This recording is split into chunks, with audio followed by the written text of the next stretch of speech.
மாணவர்கள் மத்தியில் சாதி பாலின உணர்வு உள்ளிட்ட பிற்போக்குத்தனமான சிந்தனைகள் வளராமல் ஆசிரியர்கள் பார்த்துக் கொள்ள வேண்டும். பள்ளிக் கல்வித்துறையின் முப்பெரும் விழாவில் முதல்வர் ஸ்டாலின் வேண்டுகோள். காவிரி டெல்டா மாவட்டங்களில் சுற்றுப்பயணத்தை தொடங்கினார் தமிழக வெற்றிக் கழக தலைவர் விஜய். நாகப்பட்டினம் சென்றவருக்கு வழி நெடுகிலும் தொண்டர்கள் உற்சாக வரவேற்பு.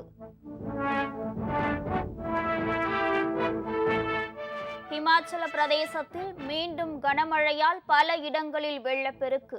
சிம்லா அருகே நிலச்சரிவால் பள்ளிக்கூடம் சேதம், போக்குவரத்தும் துண்டிப்பு. டெல்லியில் ஒரே சமயத்தில் 3 தனியார் பள்ளிக்கூடங்களுக்கு வெடிகுண்டு மிரட்டல். மாணவர்களை வெளியேற்றிவிட்டு போலீசாரும் வெடிகுண்டு நிபுணர்களும் தீவிர சோதனை.